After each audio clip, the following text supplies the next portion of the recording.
Oh my goodness. Oh my god, we're finally launching this space, but not for our new channel, but something different, something spicy. But anyway guys, hello, good morning, good evening, good afternoon, good everything, because sincerely I've been meaning to do this video. But yeah, hello guys, welcome back again to my YouTube channel. It is your favorite baby girl, Mama Dyna Ekwueme, in the building. And today we have a spicy one. See, disclaimer. Since getting married, I'm not the type to give, see how I'm balancing on this couch. It sweets me.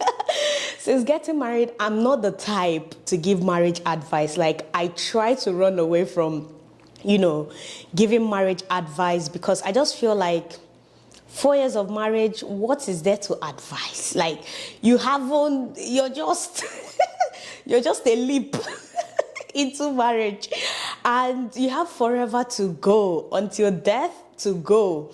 And yeah, I just feel like the establishment, the institution, the union called marriage, especially in this day and age, it works differently for different people. There are people from different walks of life. Although marriage itself, don't get me wrong, although the institution itself has common denominators that you can't just remove, things that, just keeps it as a union.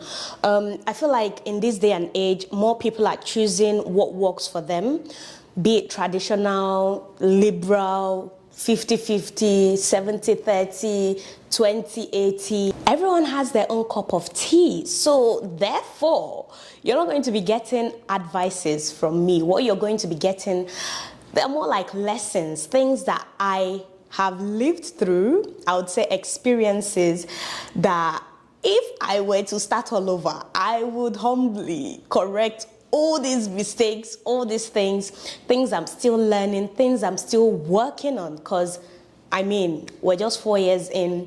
And yeah, without further ado, can we crack on? Having said that, if you're seeing this beautiful face for the first time, I met my husband at the age of 23. The very first time I saw my husband, July 2018. July 2018, and November, December, he came to pay my bride price. We were traditionally hitched. I'm Nigerian, I'm African, so yeah, traditional marriage always before the white wedding. So yeah, there's no long love story to how we met. I know I promised you guys that video, which I'm hoping that if my husband's schedule permits, before the end of next month, that video will be up. He'll be the one doing the talking, so let me do the talking now, you get. So yeah, I met my husband very young. There are people who would say, oh, I got married 18, 19, 20. For me, 23 was young. Very young, because I had that, at the age of 30 I should be married, because I was just coming out of uni, trying to build my career, all of that, you guys know. I had a timeline set that by 30 I should have settled with someone and eventually started the whole marital thing. But I met my husband, and here we are. 4 years later, 3 children later, here we are. So let me share with you some lessons, wife lessons, I would call it, that you should pick up on, whether you're trying to settle down, or you're a young girl, or you're still in your 20s and you feel like, yes, this is time to live my best life, but if that right man comes my way, I'm gonna just settle down. So hear me out. Or maybe you're already in something serious, looking to settle down, or you're engaged. Hear me out. The number one lesson I'll be sharing with you guys today is, this one. I even made a video. Whenever I go back and watch that video, I did it with my friend Edwina. I remember I was in Abuja. Whenever I go back to that video, I just look at myself like, who is this idiot? But that's by the way. The number one lesson is do not marry solely for love. I was young. I used to be a very romantic girl, like right from secondary school. You know, them secondary school love, uni love. I see if it's not if it's not romantic enough, it ain't for me. That was my kind of person. So when my husband came, it wasn't hard to just open up myself, which when you're out, call that early stage infatuation. Do not marry solely for love. Calm down. I know some married men or some men are watching this and like, so this is the advice I want to give young girls. Calm down. If you're a girl, listen to me. Do not marry just based on love. Remember, at some point, whoever you're looking at to settle down with would somewhat progress from husband to father. Would somewhat, when the infatuation don't clear, when all the honeymoon phase don't clear, he will be looking like a friend. He would sometimes be looking like your partner. He would sometimes be looking like your listener, someone that you just want to pour all your wahala, all your frustration on.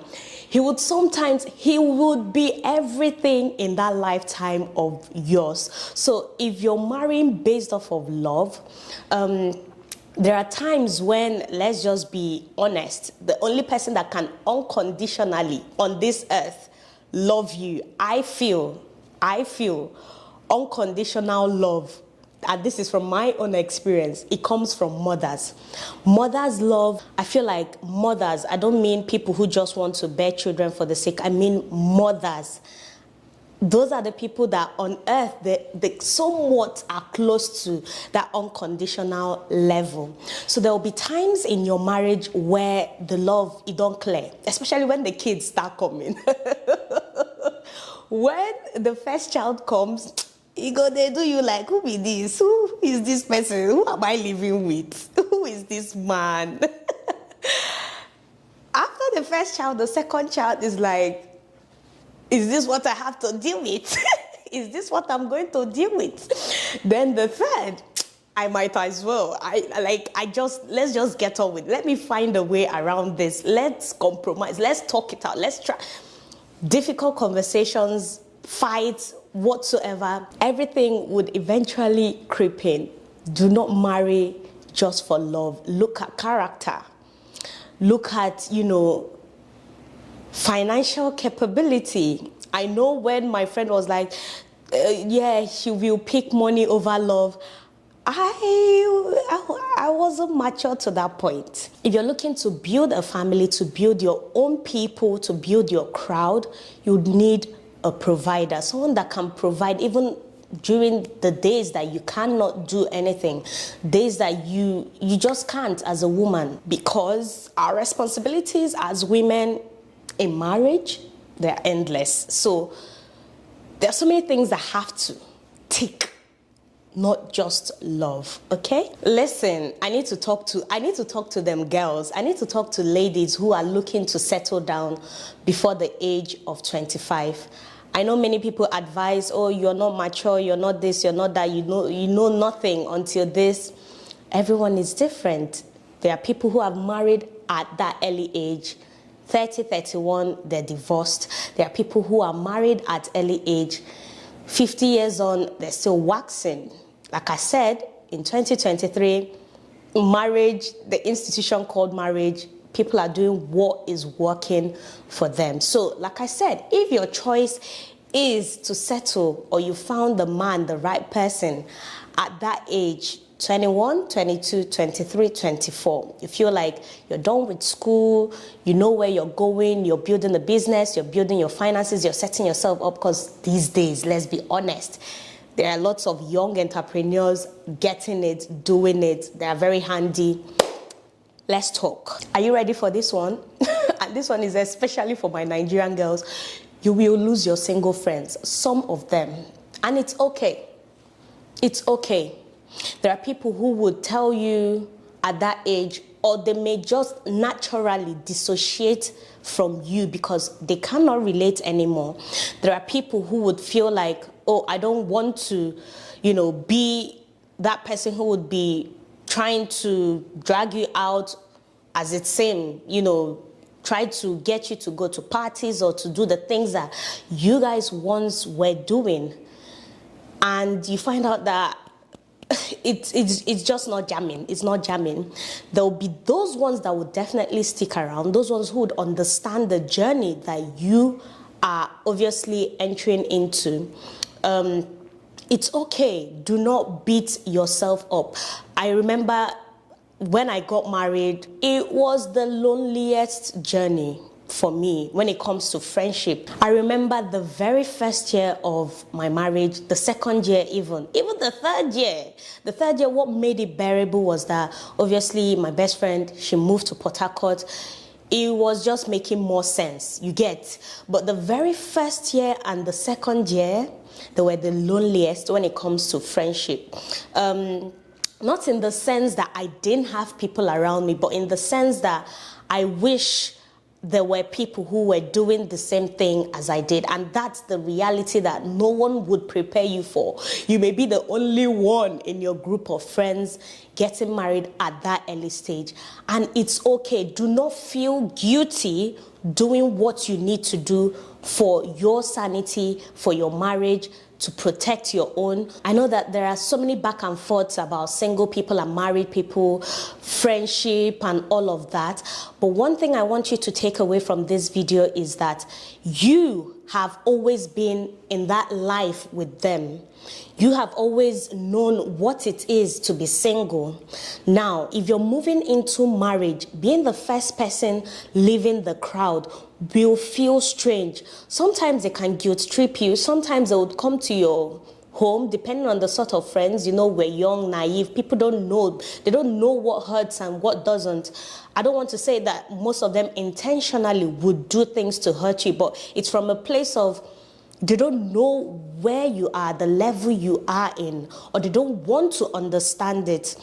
Or it's just ignorance. Sometimes they may bicker, or they may say, oh, why do you have to do this? Or they start reminding you, oh, I remember when you used to do this. I remember when you used to, oh, you should do this. Oh, they're trapping you, or they're caging you because of this.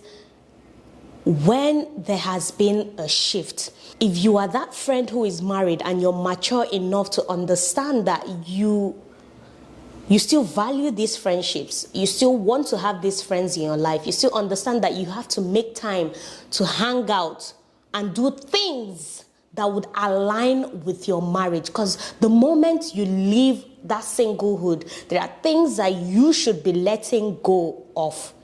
That you just don't want it to drench your marriage, or to put a stain on your marriage, or to just make people question, what are you doing? And I know there are people who have different ideologies or whatsoever in the name of woke, liberal, whatever rocks your boat, but you know what you would feel uncomfortable doing to your man, or to your marriage, or to your child or children.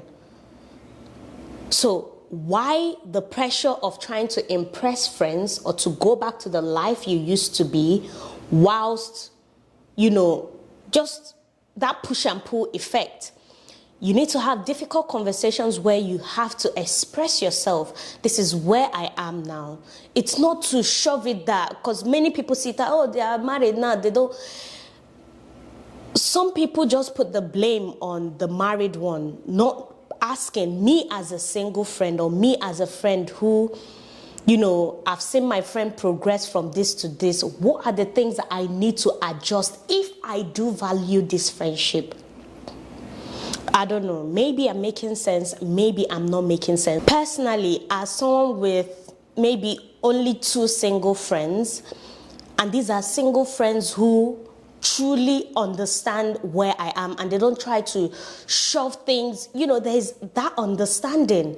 I know their level. They know my level. Even people who have progressed further than I am, we still have meaningful conversations where we're not, making each other feel like, oh, you should be married, or this person is making me feel like, why did you get married?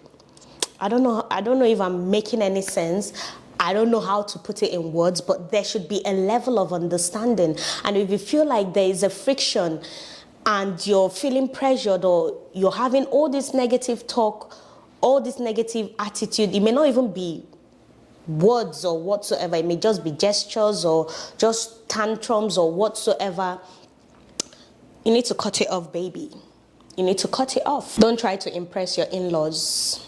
I mean, all your in-laws. I remember when I went to my husband's village for the first time, I felt that everybody needed to like me. I needed to please everybody. This is, as a young girl, you don't want wahala. You just want to fit in.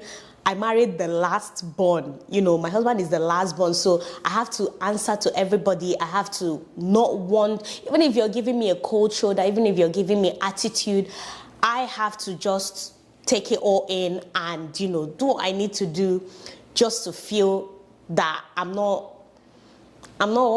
being a nuisance. No.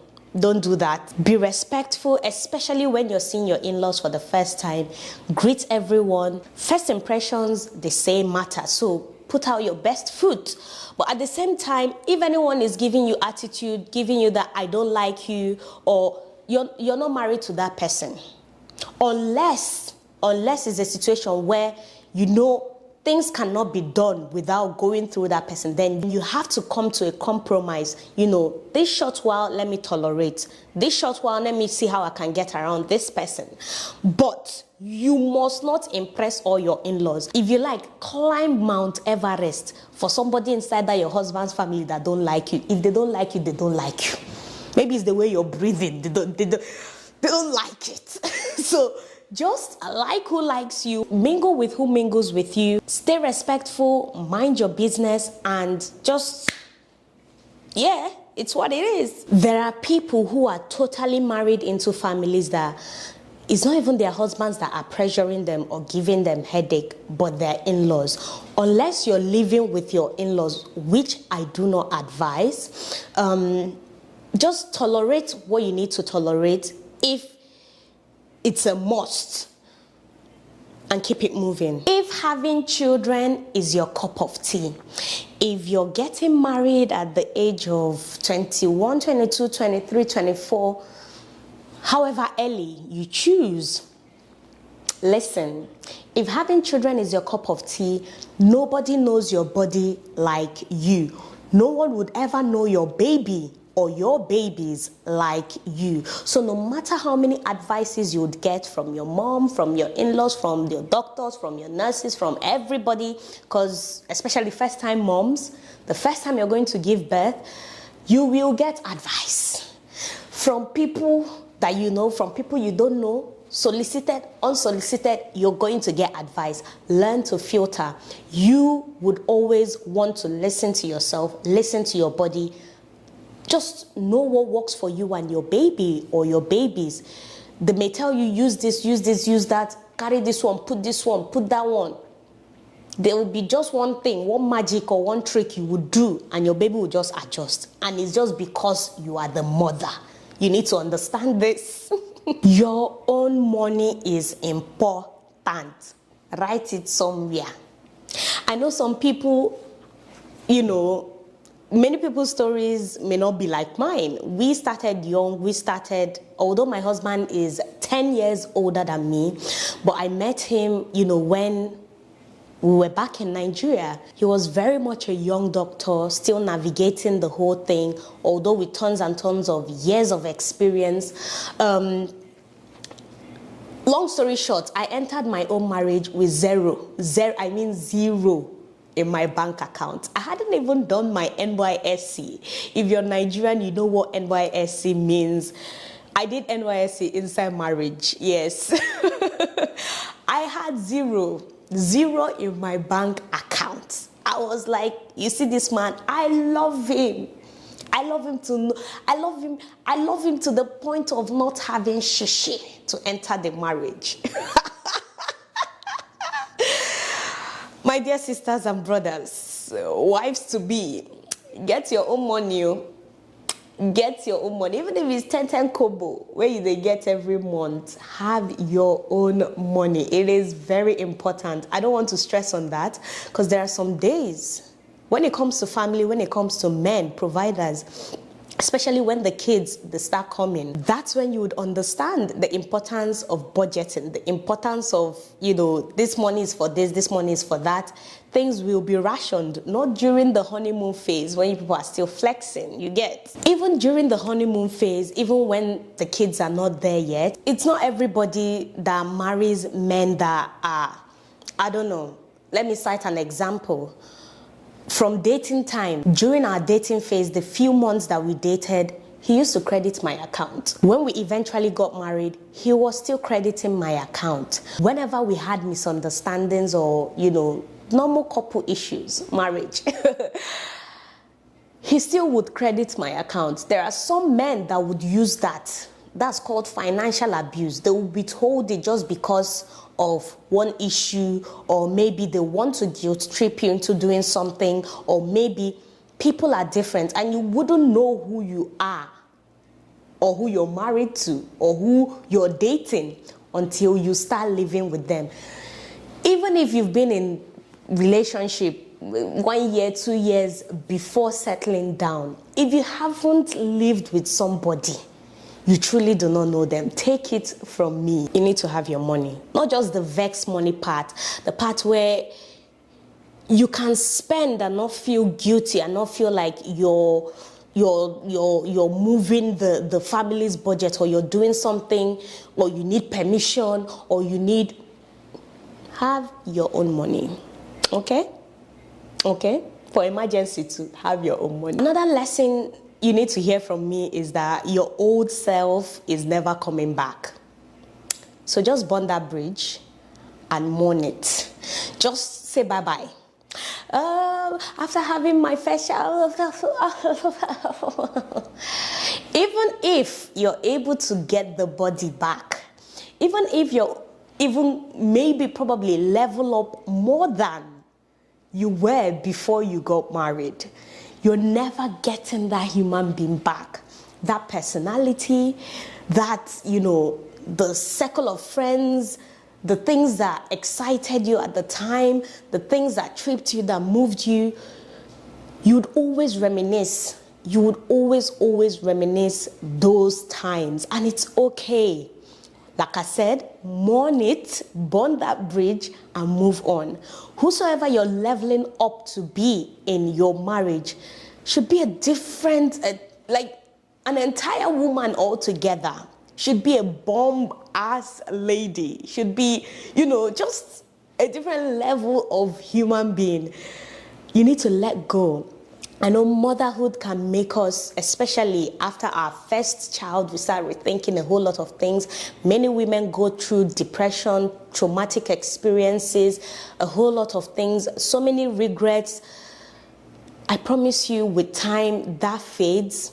And as much as we want to keep holding on to the fact that this was who we were, this was this was that, nah, that girl is dead. That girl is dead, honey. So level up to a different wife altogether. You get me? Who inspires you matters. There are people who are married, but they like to follow people who are constantly giving them advice on how to break away from their marriages. They're constantly feeding their mind, their eyes with things that would pull them away from their marriages, things that are not inspiring progress or moving up or how to build and sustain. They're constantly on the lookout for things that are entirely opposite from where they are.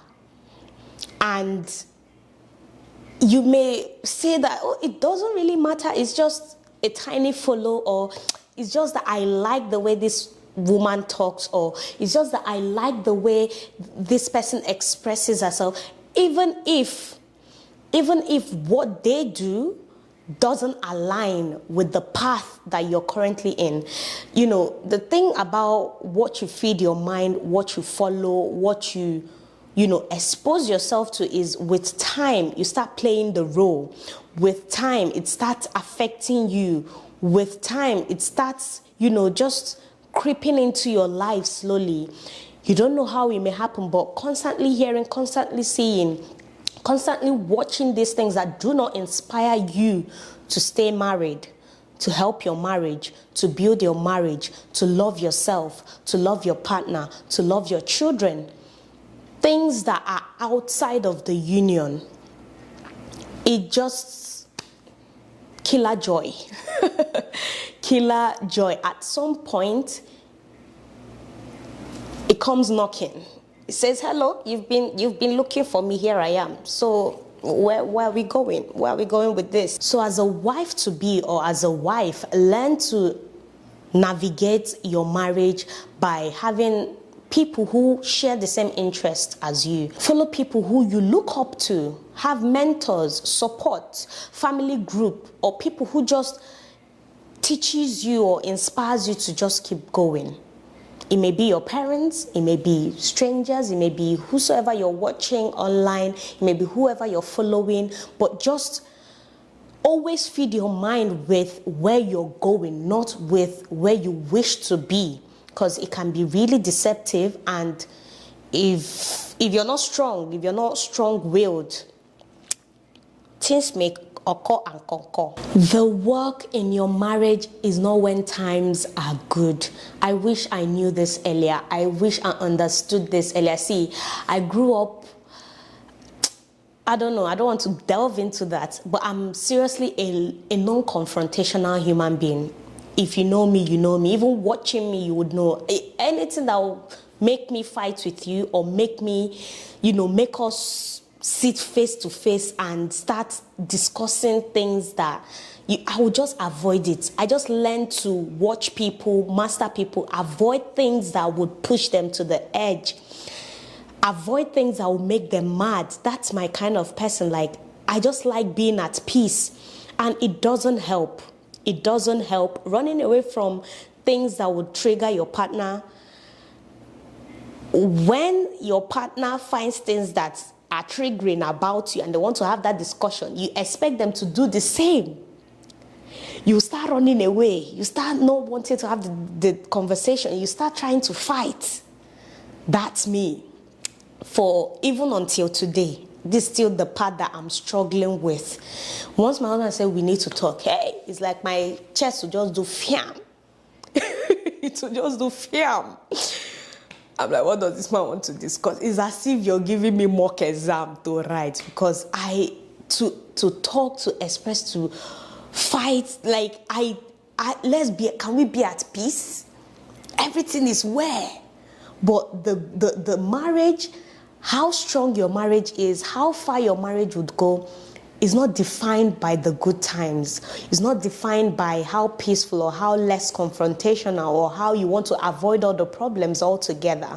It's defined by those difficult conversations, because that's when you truly know who you're married to. Let's be honest. That's when you truly know what triggers this person. It is even from difficult conversations, from those fights, that you would know more problems, more things about that human being. How to go about it, how to talk it out. You learn to dialogue. That I still find it difficult. I'm seriously working on it. I know that in this 4th year, I'm way better than first year was worse. Like, why are we fighting? Why do we need to fight? Why do we need to talk? This thing pisses me off. Then don't do it. But that's not how everybody reasons. That's me. If I know that something pisses someone off, I would just avoid it.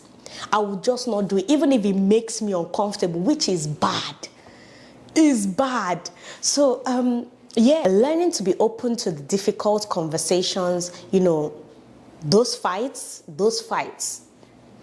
they are necessary. A sprinkle of fights in the marriage, highly necessary. Do not run away from them. Confront them, face them, sit down, trash it out. Make sure that you settle. Sit down, make those sacrifices, compromises, however it needs to be resolved. Make sure that you resolve one situation before you move to the next. If not, it will keep piling up. And people like us, they carry things for mind. If you don't let it out, if you don't confront and challenge the issues, you'll be the one who is carrying all the bag and luggage. Then the day you bust out, it will now be as if, where are all these ones coming from? As a wife, I don't care if you are Odogu wife.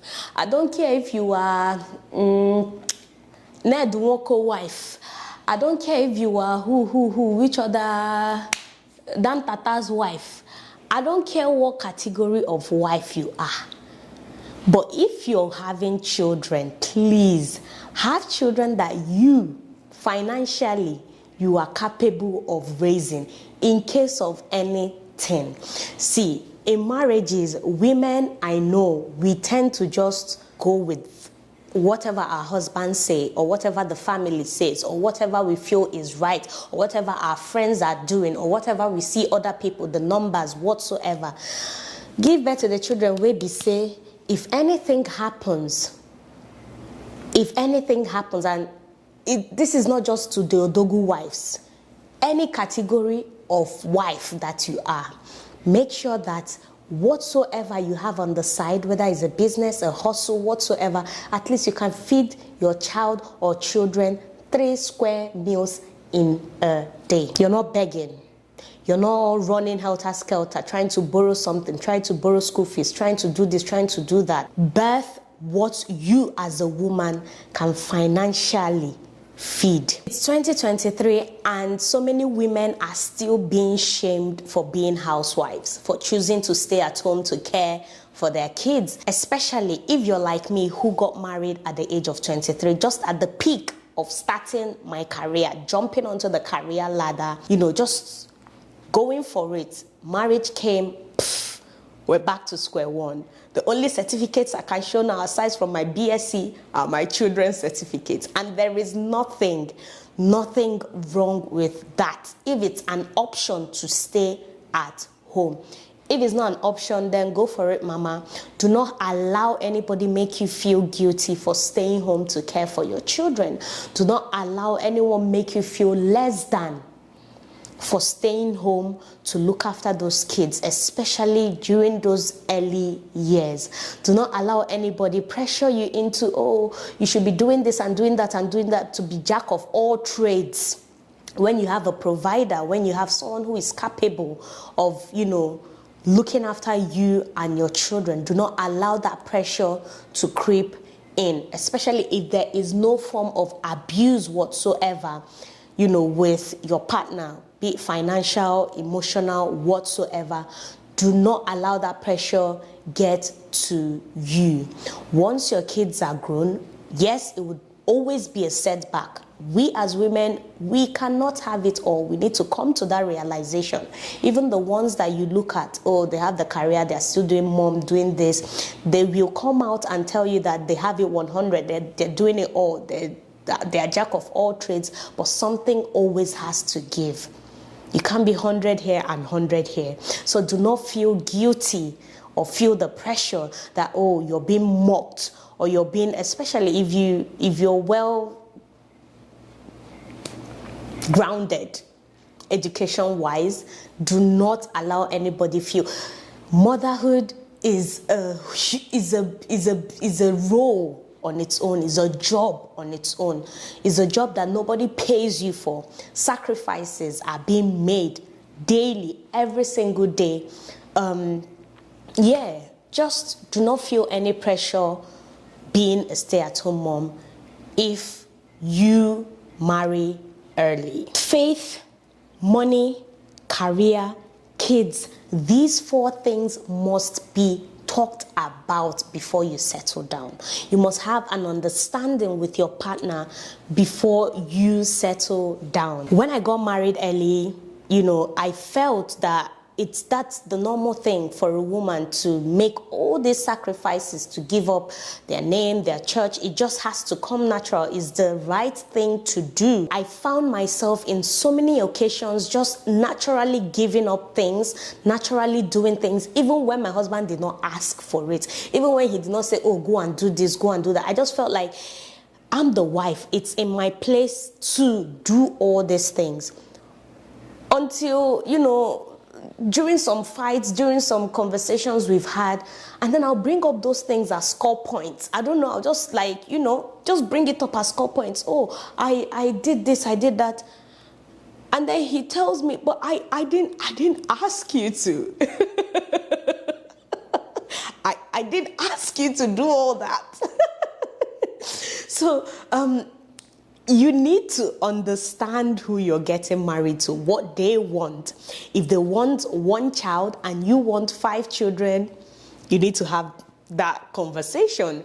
If you're going to be a stay-at-home mom, finances, how much is he making? Can what he's making feed you, feed how many children you guys are eventually going to have? If you're a staunch Christian, staunch Muslim, staunch whatsoever, you need to understand the partner you're getting married to in that regard, because it affects everything down to the children you guys are going to bring to this life. So these conversations must be had before saying I do. Very important. Do not enter how I entered and I said doing all the madam sacrifices. And then when I said trying to say, okay, but I did this, I said, did I ask you? Did I ask you? So as a wife, know that compromises, sacrifices are from both of you. Yes, there are things as tradition, from where I'm coming from, Igbo culture demands, you know, there are some things that tradition demands that I do as a woman, but there are things that I felt as a young girl, as a married woman, as a wife, these things I should let go. No, talk about them. Marriage is a sacred union. The moment you bring in a third party, it just removes the sacredness away. The things that you do within the walls of your marriage should not leave. Even if they pose as problems and you need someone to talk to, you guys must agree, this is who we're going to talk to, whether it's a therapist or maybe a family member or your village people or whatsoever. It must be a joint decision that this is who we're going to go, and since we can't solve this as partners, this is who we're going to go and meet to solve our problems. This is my own personal view. The moment you start saying, okay, let me carry our problems and go and give my mother, let me carry our problems and go and give my brother, my uncle, my this, his mother, his father, a friend, a that, you have created holes, especially when it's a constant thing. That person now, you now look up to that person to always give you the solution to your problems or to the problems that you have in your marriage. You've introduced a third party and you may not know if this person is telling you what they're telling you to make you feel good or to only be by your corner, or, you know, I don't know. But third parties is a no-no. If you have issues in marriage, it's best you talk it out. Talk. If you've gotten to the point where you can't talk no more, there are godparents, there are family members, there are people who you guys as a couple, it's important that as a couple there should be someone who you feel, oh, this person, my wife is scared of this person, or my husband is scared of this person.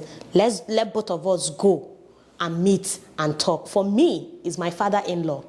If I table any issue to my father-in-law, he's the only man in my husband's family that I know that will tell me the truth, that will tell us, look, he's not scared. He doesn't side nonsense. So if anything happens between me and my husband and we've talked and debated and done everything that we can and it's not working, we carry the matter to my father-in-law. So I'm just citing an example.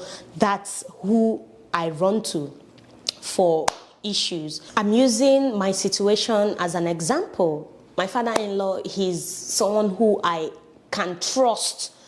To tell you blunt, he won't flinch. He won't try to side anybody. He will say it as it is. If you want to go and break your head, go and break your head. He doesn't side my husband. He doesn't side me. He tells us how we should move forward, who should do this, who should, that's why I like going to him. He's very unbiased when it comes to marital issues. As much as I would like to keep giving you guys all these lessons, I would have to share the last one and leave you guys.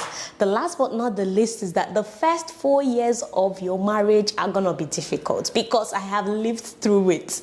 Don't let anybody tell you is this particular year, I'm still waiting for that time where it's all merry, merry, merry, merry, merry. Maybe this is marriage itself. There are definitely sweet times, good times, but do not neglect the fact that there will be times, that's where the work comes in, the times where you sit down and question a lot of things, question the person you got married to, question your values, question, you just, it's a sweet, bitter union which requires intentionality from both partners. 100%. You have to be giving 100. I have to be giving 100. Not that we don't default to some days. I wake up with battery 0% flat. I'm not like, I don't want to. Some days he's like that as well. That's what makes marriage. It just isn't the way, people envision it to be, all sweet, all happy. Be prepared for the times where you may not understand what's happening. You may not understand, the pressure that you're facing, especially when the kids start coming in, especially when you start seeing new faces within the family, dynamics of the way you both love each other, you both care for each other, things will start changing.